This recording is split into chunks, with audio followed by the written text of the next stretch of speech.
मेरी भाषा हिंदी भाषा में आप सभी का स्वागत है। हम पढ़ रहे थे कक्षा 10वीं पाठ्य पुस्तक क्षितिज से पाठ नंबर 2 बाल गोविंद भगत।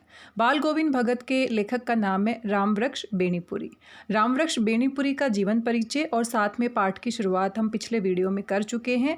आप पिछला वीडियो देख सकते हैं। आइए शुरू करते हैं आज का वीडियो। पाठ को आगे जारी रखते हैं। पाठ का पहला पृष्ठ हम पढ़ चुके हैं। आप देख सकते हैं ये पूरा पृष्ठ हम पिछले वीडियो में पढ़ चुके हैं। पिछले वीडियो में हमारी अंतिम पंक्तियाँ थी।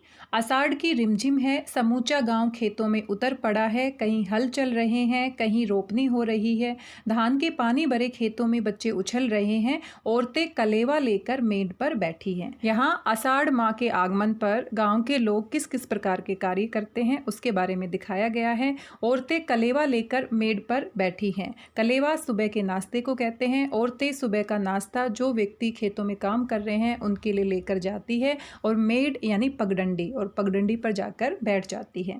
आसमान बादल से घिरा, धूप का नाम नहीं, ठंडी पुरवाई चल रही। पुरवाई यानी पूर्व दिशा से आने वाली हवा को हम स्थानीय भाषा में पुरवाई कहते हैं। ऐसे ही समय आपके कानों में एक स्वर तरंग झनकार सी कर उठी। ये क्या है, ये कौन है, ये पूछना न पड़ेगा। बाल गोविंद भगत समूचा शरीर कीचड़ में लिथड़े अपने खेत में रोपनी कर रहे हैं। उनकी अंगुली एक एक धान के पौधे को पंक्तिबद्ध खेत में बिठा रही है। उनका कंठ एक एक शब्द को संगीत के जीने पर चढ़ाकर कुछ को ऊपर स्वर्ग की ओर भेज रहा है और कुछ को इस पृथ्वी की मिट्टी पर खड़े लोगों के कानों की ओर। बच्चे खेलते हुए झूम उठते हैं। मेंढ पर खड़ी औरतों के होठ कांप उठते हैं। वे गुनगुनाने लगती हैं। हलवाहों के पैर ताल से उठने लगते हैं। रोपनी करने वालों की उंगलियां जब अजीब क्रम से चलने लगती हैं। बाल गोविंद भगत का ये संगीत है या जादू। कितनी सुंदर भाषा में यहाँ रामवृक्ष बेनीपुरी जी ने वर्णन किया है। उन्होंने बताया है कि जब खेतों में सभी लोग अपना काम कर रहे होते हैं तो बाल गोविंद भगत भी खेती बाड़ी का काम करते हैं और धान के पौधों की रोपाई करते करते वो गीत गाते हैं। अपनी सुरीली आवाज़ में जब गीत गाते हैं तो आसपास के लोग झूम उठते हैं और किस प्रकार का वातावरण हो जाता है, उसका जादू चारों तरफ बिखर जाता है। बाल गोविंद भगत की आवाज़ में जो जादू है उसका वर्णन यहाँ पर रामवृक्ष बेनीपुरी जी ने किया है। भादों की वह अंधेरी अधरतिया, अधरतिया यानी आधी रात। भादो माह की अंधेरी रात का वर्णन किया गया है। अभी थोड़ी ही देर पहले मूसलाधार वर्षा खत्म हुई है। बादलों की गरज, बिजली की तड़प में आपने कुछ नहीं सुना हो, किंतु अब झिल्ली की झनकार या दादुरों के टरटर बाल गोविंद भगत के संगीत को अपने कोलाहल में डुबो नहीं सकती। उनकी खंजड़ी डिमक डिमक बज रही है और वे गा रहे हैं। यहाँ दादुर शब्द संस्कृत का शब्द है, तत्सम शब्द है। दादुर का अर्थ होता है मेंढक, कोलाहल का अर्थ होता है शोर।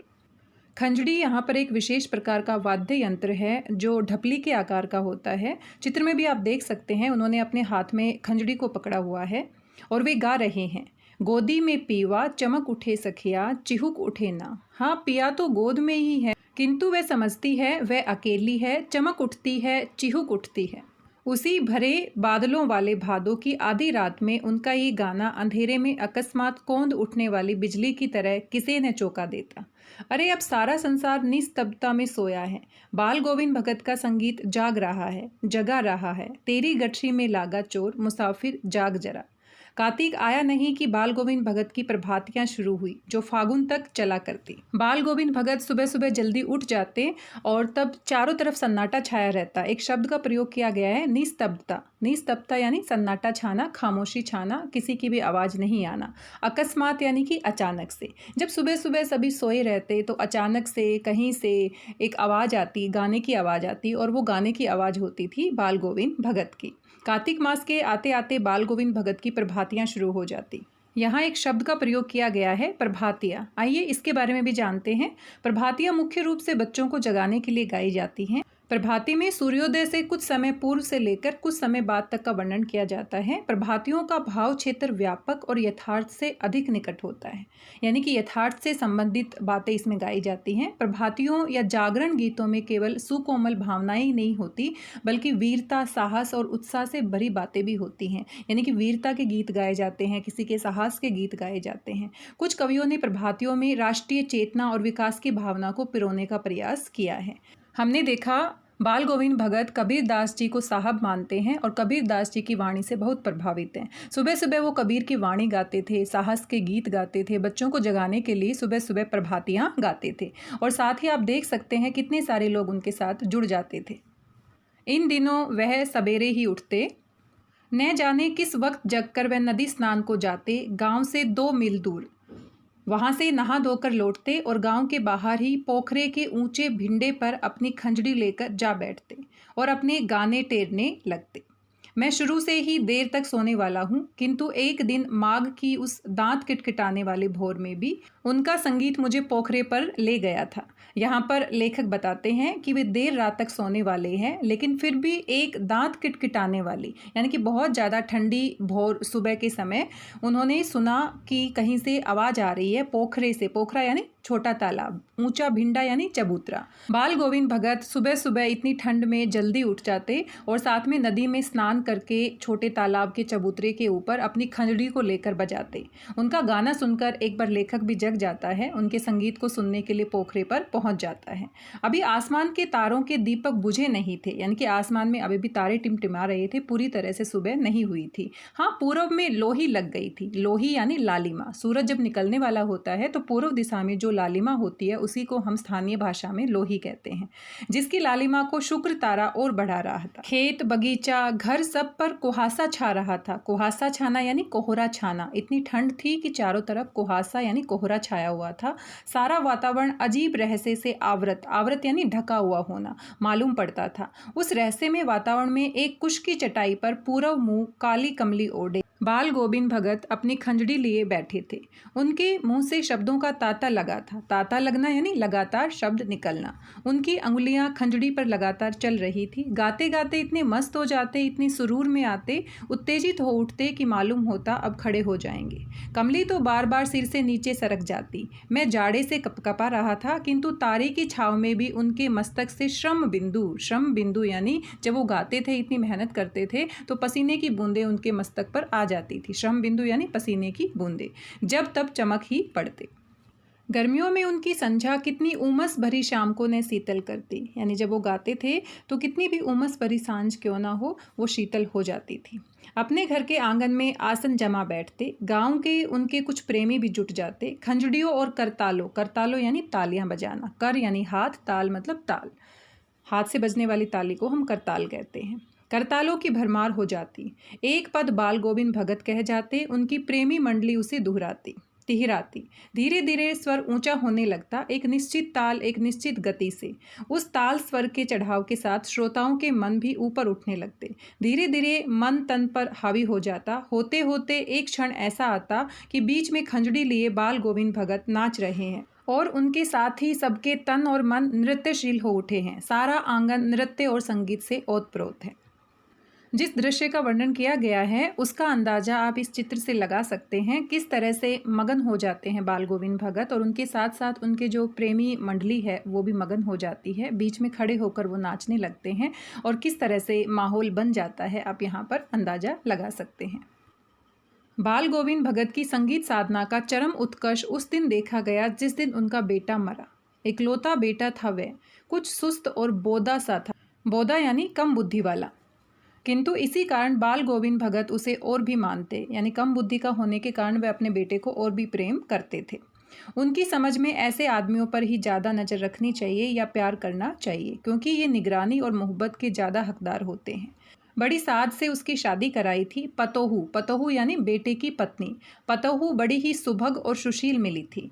घर की पूरी प्रबंधिका बनकर भगत को कुछ दुनियादारी से निवृत्त कर दिया था उसने। यानी कि जैसे ही बेटे की शादी हुई और बेटे की पत्नी घर में आई तो उसने बड़ी समझदारी के साथ पूरे घर को संभाल लिया, उसका प्रबंधन किया और बाल गोविंद भगत घर की जिम्मेदारियों से निवृत्त हो गए, मुक्त हो गए। उनका बेटा बीमार है, इसकी खबर रखने की लोगों को कहाँ फुर्सत, किंतु मौत तो अपनी ओर सबका ध्यान खींचकर ही रहती है। हमने सुना बाल गोविंद भगत का बेटा मर गया। कुतूहलवश उनके घर गया, देखकर दंग रह गया। बेटे को आंगन में एक चटाई पर लिटाकर एक सफ़ेद कपड़े से ढाक रखा है। वह कुछ फूल तो हमेशा ही रोपते रहते, उन फूलों में से कुछ तोड़कर उस पर बिखरा दिए हैं, फूल और तुलसी दल भी। सिरहाने एक चिराग जला रखा है।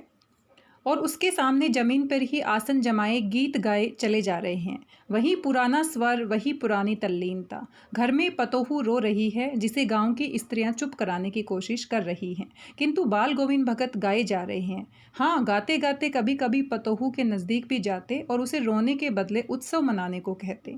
आत्मा परमात्मा के पास चली गई, विरहनी अपनी प्रेमी से जा मिली। भला इससे बढ़कर आनंद की कौन बात। मैं कभी कभी सोचता ये पागल तो नहीं हो गए, किंतु नहीं, वे जो कुछ कह रहे थे उसमें उनका विश्वास बोल रहा था। वह चरम विश्वास जो हमेशा ही मृत्यु पर विजयी होता है। लेखक हमें बताते हैं किस प्रकार बाल गोविंद भगत के बेटे की मृत्यु होने पर जब वे उनके घर गए तो किस तरह का दृश्य वो देखते हैं। बाल गोविंद भगत के बेटे का मृत शरीर उनके सामने है, उस पर सफ़ेद चद्दर ढांप रखी है, साथ में कुछ फूल और तुलसी के पत्ते डाले हुए हैं और साथ में वो गाना गा रहे हैं, उसी प्रकार का गाना, उसी प्रकार के आनंद के साथ गा रहे हैं जिस प्रकार से वो हमेशा गाते थे। उनकी पतोहू यानी बेटे की पत्नी विलाप कर रही है, रो रही है। गाँव की स्त्रियाँ उनको चुप कराने की कोशिश कर रही हैं। साथ में बीच बीच में वो अपने बेटे की पत्नी के पास जाते हैं और उसे समझाते हैं कि ये रोने का समय नहीं है बल्कि उत्सव का समय है, आनंद मनाने का समय है, क्योंकि आत्मा अपने शरीर को छोड़कर परमात्मा में विलीन हो गई है। और यहाँ पर हम देख सकते हैं जिस प्रकार की बातें बाल गोविंद भगत कर रहे हैं, जिस प्रकार का गाना वो गा रहे हैं और आनंद या उत्सव मनाने की कोशिश कर रहे हैं, वो एक सच्चे साधु का गुण है। एक सच्चा साधु सांसारिक मोह माया से विरक्त हो जाता है, उसको सार तत्व का ज्ञान होता है कि आत्मा और परमात्मा का किस तरह से जुड़ाव होता है। इसी कारण बाल गोविंद भगत अपने बेटे की मृत्यु पर दुख नहीं मनाते बल्कि उत्सव मनाते हैं। लेखक को लगता है कहीं ये पागल तो नहीं हो गए हैं, अपना मानसिक संतुलन तो नहीं खो बैठे हैं, लेकिन बाद में उनको लगता है कि जिस प्रकार से वो व्यवहार करते हैं, जिस प्रकार का उनका स्वभाव है, यह उनका विश्वास है कि उनको लगता है कि उनके बेटे की आत्मा मुक्त हो गई है, उनको मुक्ति मिल गई है और परमात्मा में विलीन हो गई है। तो ये समय हमें दुख मनाने का नहीं है बल्कि उत्सव मनाने का है। यही एक सच्चे साधु का गुण होता है। इसी घटना के बाद से लेखक का विश्वास और दृढ़ हो जाता है कि बाल गोविंद भगत एक सच्चे सन्यासी हैं, एक सच्चे साधु हैं। बेटे के क्रियाक्रम में तूल नहीं किया, पतोहू से ही आग दिलाई उसकी। तो यहाँ पर आप देख सकते हैं किस प्रकार बाल गोविंद भगत ने समाज में जो मान्यता है या अंधविश्वास है उनको तोड़ने का प्रयास किया है। ऐसा माना जाता है कि जो चिता की अग्नि होती है वो कोई पुरुष व्यक्ति ही देगा, लेकिन यहाँ पर उन्होंने अपनी पतोहू से यानी कि अपने बेटे की पत्नी से मुखाग्नि दिलवाई। किंतु ज्यों ही श्राद्ध की अवधि पूरी हो गई, यानी 13 दिन का जो श्राद्ध का समय माना जाता है वो पूरा हो गया, पतोहू के भाई को बुलाकर उसके साथ कर दिया, ये आदेश देते हुए कि इसकी दूसरी शादी कर देना। यहाँ समाज में फैली बुराइयों की तरफ इशारा किया गया है कि किस प्रकार से पति के मर जाने पर एक औरत का, एक विधवा औरत का जीवन कितना दुश्वार हो जाता था। लेकिन बाल गोविंद भगत इन मान्यताओं को नहीं मानते हैं। उनका मानना है कि पति की मृत्यु होने के बाद पत्नी को भी अपना नया जीवन शुरू करने का पूरा अधिकार है। इधर पतोहू रो रो कर कहती है, मैं चली जाऊंगी तो बुढ़ापे में कौन आपके लिए भोजन बनाएगा, बीमार पड़े तो कौन एक चुल्लू पानी भी देगा। मैं पैर पड़ती हूँ, मुझे अपने चरणों से अलग नहीं कीजिए। लेकिन भगत का निर्णय अटल था, तू जा, नहीं तो मैं ही इस घर को छोड़कर चल दूंगा। ये थी उनकी आखिरी दलील और इस दलील के आगे बेचारी की क्या चलती। बाल गोविंद भगत अच्छे से जानते थे कि उनके बेटे की पत्नी इस प्रकार से नहीं जाएगी, इसलिए उन्होंने आखिरी दलील रखी कि अगर तुम नहीं गई तो मैं इस घर को छोड़कर चला जाऊंगा। इस आखिरी दलील को सुनकर उनकी पतोहू को जाना ही पड़ा। बाल गोविंद भगत की मौत उन्हीं के अनुरूप हुई। वह हर वर्ष गंगा स्नान करने जाते। स्नान पर उतनी आस्था नहीं रखते जितना संत समागम और लोक दर्शन पर। पैदल ही जाते। करीब 30 कोस पर गंगा थी। 30 कोस यानी लगभग 30 किलोमीटर। साधु को संबल लेने का क्या हक। संबल यानी सहारा, यानी कि साधु को किसी का सहारा लेने की आवश्यकता नहीं होती है। और गृहस्थ किसी से भिक्षा क्यों मांगे। और जो गृहस्थ व्यक्ति होता है वो इतना कमाता है, अपनी मेहनत के बल पर इतना कमा ही लेता है कि उसको भीख मांगने की आवश्यकता नहीं होनी चाहिए। अतः घर से खाकर चलते तो फिर घर ही लौट कर खाते। यानी बाल गोविंद भगत इतने स्वाभिमानी थे, वो किसी की सहायता नहीं लेते थे और साथ में घर से खाना खा के चलते थे। रास्ते में किसी प्रकार से किसी से भोजन नहीं मांगते थे। वापस घर आकर ही लौट कर ही खाते थे। रास्ते भर खंजड़ी बजाते, गाते, जहाँ प्यास लगती पानी पी लेते। 4-5 दिन आने जाने में लगते, किंतु इस लंबे उपवास में भी वही मस्ती। उपवास यानी कि व्रत करना, बिना खाना खाए रहना। अब बुढ़ापा आ गया था, किंतु टेक वही जवानी वाली। इस बार लौटे तो तबीयत कुछ सुस्त थी। खाने पीने के बाद भी तबीयत नहीं सुधरी। थोड़ा बुखार आने लगा, किंतु नेम व्रत को छोड़ने वाले नहीं थे। वही दोनों जून गीत, स्नान ध्यान खेती बाड़ी देखना दिन दिन खिंचने लगे। बुखार आने की वजह से लोगों ने नहाने धोने से मना किया, आराम करने को कहा, किंतु हंसकर टाल देते रहे। उस दिन भी संध्या में गीत गाए, किंतु मालूम होता जैसे तागा टूट गया हो, माला का एक एक दाना बिखरा हुआ। भोर में लोगों ने गीत नहीं सुना, जाकर देखा तो बाल गोविंद भगत नहीं रहे, सिर्फ उनका पंजर पड़ा है। पंजर यानी मृत शरीर। हमने देखा कितनी सुंदर भाषा में बाल गोविंद भगत का रेखा चित्र रामवृक्ष बेनीपुरी जी ने खींचा है। कितने अच्छे और सही शब्दों का, सटीक शब्दों का चयन उन्होंने किया है। उनकी मृत्यु का वर्णन कितना सजीव बन पड़ा है। इस तरह का रेखा चित्र उन्होंने हमारे सामने प्रस्तुत किया है। ऐसे लगता है जैसे बाल गोविंद भगत से हम मिल लिए हैं, उनसे मुलाकात कर ली है। अपनी इसी भाषा शैली की वजह से हिंदी साहित्य जगत में कलम के जादूगर कहे जाते हैं रामवृक्ष बेनीपुरी जी।